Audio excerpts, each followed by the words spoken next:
Assalamualaikum warahmatullahi wabarakatuh.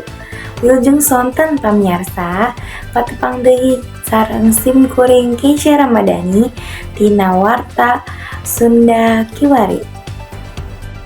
Simkuring bakal nganggokeun rupa-rupa informasi aktual tur dipercaya. Warta utama poe ieu nyaeta KPU minta hamputan soal ijazah calon wakil presiden. KPU minta hampura aturan privasi ijazah capres-cawapres.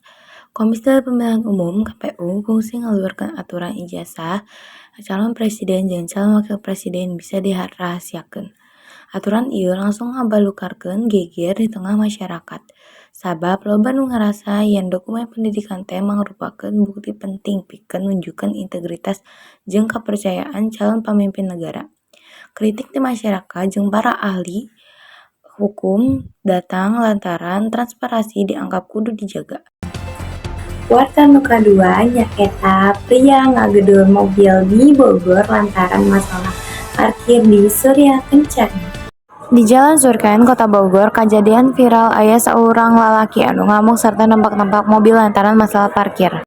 Mobil di sisi jalan dianggap menghalangan jalur, tuluy lalaki eta teu bisa nahan amarah. Kejadian sapertos kieu ngagambarkeun masalah parkir di kota-kota padet mindeng nimbulkeun konflik pribadi anu sabentarna bisa direngsekkeun ku cara leuwih tenang. Warta nu katilu nyaeta rincian jeung operasional gaji KDM atau nu akrab disebut Kang Deddy Mulyadi. Dumasar kana laporan, Gubernur Jawa Barat Deddy Mulyadi narima gaji serta dana operasional nu jumlahna ngahontal miliaran rupiah per tahun. Rincianna ngawengku gaji pokok, rupa-rupa tunjangan pikeun tugas kepamerintahan, jeung dana operasional sejen pamertos biaya transportasi, rapat resmi, jeung kaperluan protokoler. Kukituna, transparansi ngeunaan panggunaan dana ieu penting pikeun ngajaga kepercayaan masyarakat kana pamerintahan.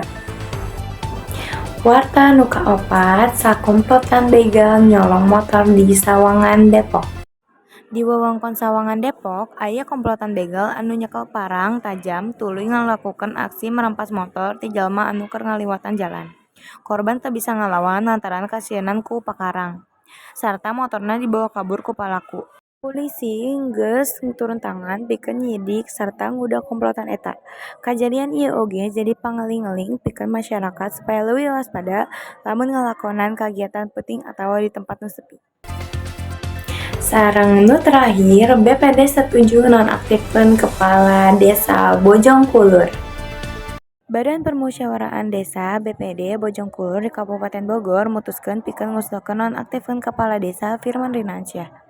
Badan Permusyawaraan Desa BPD Bojongkulur di Kabupaten Bogor mutuskeun pikeun ngusulkeun nonaktifkeun Kepala Desa Firman Rinansyah. Keputusan ieu dicokot saenggeus lepas aspirasi warga nu ngarasa kapamimpinan kepala desa geus teu mere rasa puas sarta henteu nyumponan ka hayang masyarakat. Sakitu warta anu tiasa disajikeun dia ieu informasi janten manfaat sareng masihan gambar anu jelas ka pamirsa ngeunaan kajadian di sabudeureun urang. Kuring Keisha Ramadhani sareng tim redaksi nyuhunkeun hapunten mun aya lepat dina penyampaian. Hatur nuhun parantos nyaksian. Wilujeng sonten. Wassalamualaikum warahmatullahi wabarakatuh.